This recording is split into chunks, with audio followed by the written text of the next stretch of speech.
Good morning students. आज हम कक्षा 9वीं के पाठ जो है जटायु शौर्यम, जटायु का शौर्य, जटायु की बहादुरी, इस लेसन को पढ़ेंगे। ये संस्कृत साहित्य के जो आदि कवि महर्षि वाल्मीकि हैं वो हैं, उनकी रामायण से ये लिया गया है। आदि काव्य रामायण कहा जाता है और इसमें वर्णन जो यहाँ दिया गया है कि जिस समय रावण सीता का अपहरण करके ले जा रहे थे, उसमें पेड़ पर बैठे हुए एक जटायु को, गिद्ध जिसको हम कहते हैं, उस पक्षी को सीता देख करके क्या कहती है, ये इसमें वर्णन किया गया है। ध्यान से देखेंगे एक एक शब्द को।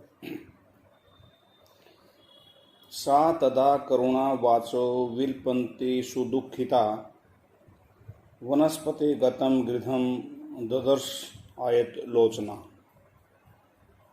जिसमें वो ले जा रहे थे तब, तदा तब कब, जब वो सीता को ले जा रहे थे हरण करके, करुणावाच है, करुण वाणी से, विलपन्ति विलाप करती हुई, सुदुःखिता बहुत ही अधिक दुखी, आयत लोचना फैली हुई, आयत होता है वैसे फैलना, लेकिन यहाँ है बड़ी बड़ी आँखों वाली।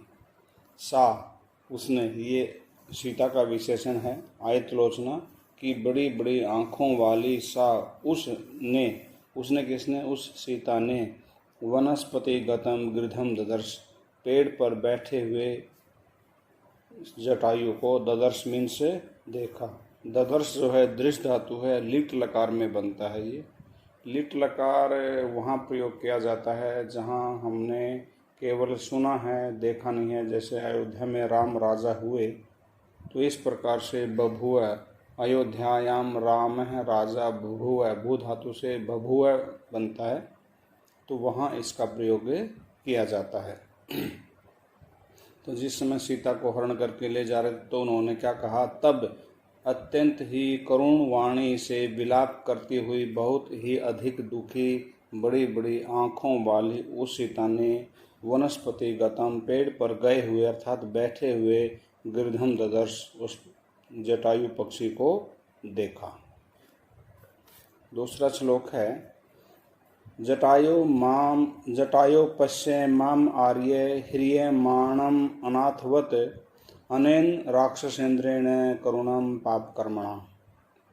एक एक शब्द कर देखेंगे कि हे आर्य जटायो, आर्य आता है श्रेष्ठ, कि हे पक्षियों में श्रेष्ठ जटायु, अनेन पाप कर्मणा राक्षसेन्द्रेण, इस पापी, पाप कर्मणा में तृतीय विभक्ति एक वचन है, पापम कर्मणा, पाप को करने वाले के द्वारा, अर्थात पापी के द्वारा, राक्षस इंद्रेण, राक्षसों के राजा अर्थात रावण के द्वारा, अनाथवत, अनाथ के समान, ह्रियमाणम, ले जाई जाती हुई अर्थात अपहरण की जाती हुई, माम करुणम पश्य, मुझ सीता को देखो।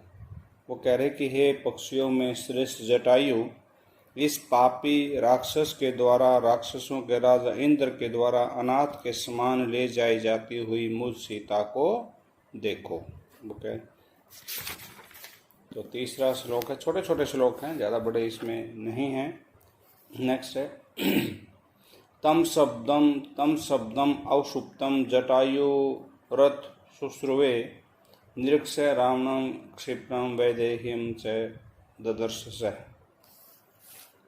अथ फिर, अवसुप्त है, आधा सोया हुआ, अवसुप्त में जो सुप्त होता है सोया हुआ, और अवसुप्त है जो पूरी तरह से सोया नहीं है, गहरी नींद में नहीं है, तो उस अवस्था के लिए यहाँ वर्णन किया गया है। जो पेड़ पर बैठे हुए जटायु हैं, उसकी उस अवस्था का वर्णन यहाँ किया गया है। अवसुप्त है, आधा सोया हुआ, जटायु ने, तम शब्दम शुश्रवे, उस शब्द को सुना, कि सीता ने जो उनको कहा था कि मुझे इस प्रकार से ले जाए जाते हुई मुझ सीता को देखो, तो जटायु ने आधी अवस्था में सोए हुए, अर्थात गहरी नींद में जो सोया हुआ नहीं था, उसने आधी निद्रा में सोए हुए तम शब्दम शुश्रुवे, उन शब्दों को सुना।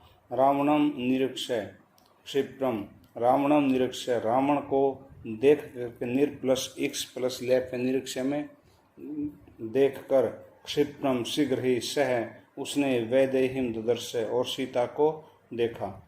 कि उसने पहले उन शब्दों को सुना जो सीता ने कहे थे कि मुझे हे पक्षियों में श्रेष्ठ जटायु, इस राक्षसों के राजा रावण के द्वारा ले जाए जाती हुई मुझ सीता को देखो। तो जटायु जो अभी सोया, पूरी तरह से सोया हुआ नहीं था, सोने की अवस्था में था, उसने सबसे पहले उन शब्दों को सुना। शब्दों को सुनने के बाद रावणम निरीक्षय, रावण को देख करके, क्षिप्रम जल्दी से, वैदेहीम ददर्श, उसने सीता को देखा। कि पहले शब्दों को सुना, शब्दों की आवाज़ आई उनके कानों तक, फिर उसने रावण को देखा और तुरंत ही उसने सीता माता को देखा।